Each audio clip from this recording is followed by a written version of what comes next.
మనకు 2 భోజనాలు. ఏం భోజనాలు 2 మనకి?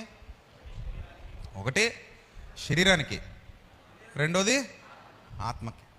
2 భోజనాలు కావాలని బైబిల్ చెప్పింది. పరలోకము నుండి వచ్చు నిజమైన ఆహారము దేవుడు మీకు అనుగ్రహిస్తున్నాడు. ఆహారము ఎవరు? నేనే అన్నారు ప్రభువు.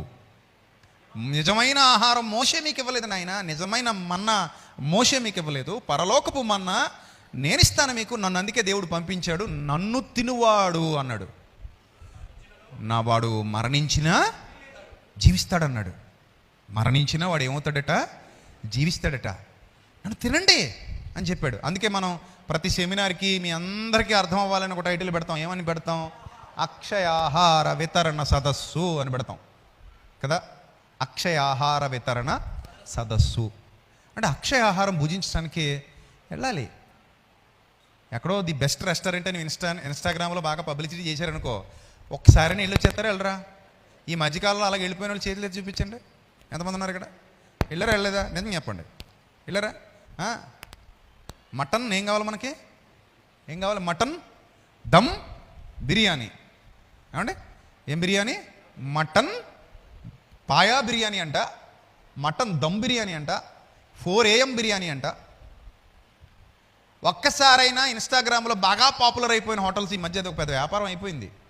మీరు అనుకోవచ్చు ఇదేంటికి ఏం పని ఉండదా, ప్రతి హోటల్కి తిరుగుతున్నాడు, ఇక్కడ చట్నీ బాగుందంటాడు, ఇక్కడ కోడిగుడు బాగుందంటాడు, ఇక్కడ చికెన్ బాగుందంటాడు, ఇక్కడ మటన్ బాగుందంటాడు, అన్నూరులు తిరుగుతున్నాడు. ఏంటి ఖాళీగా ఉన్నాడు? ఇలా తాతలు ఏమైనా సంపాదించి పెట్టారు అనుకుంటున్నారా మీరు? అది వ్యాపారం. అది అక్కడ బాగోకపోయినా వెళ్ళి తినేసి ఏమని చెప్పాలి? బాగుందని చెప్పాలి. 8,000 ఎంతో తీసుకుంటారంట. మన బాలుగడి చెప్పాడు, నాకు తెలియదు అప్పటివరకు. 8,000 10,000 తీసుకొని తింటారంట. తినేసి వావ్ సూపర్ అలాగే ఇలా అంటారు వాళ్ళు. దొంగ నాటకం. అందులో ఉప్పు ఎక్కువైపోయినా మనకు చెప్పడు, కారం ఎక్కువైపోయినా మనకు చెప్పడు. బిర్యానీ దరిద్రంగా ఉందంటాడు, 8,000 ఇస్తాడేటి? ఇస్తాడా? చెప్పడు కదా. సో దానికోసం అయితే దేశాలు దాటి వెళ్ళిపోతాం మనం. అవునా కదా? చెప్పండి. దేశాలు దాటేయం, నగరాల గ్రామాలు దాటేసి వెళ్ళిపోతాం.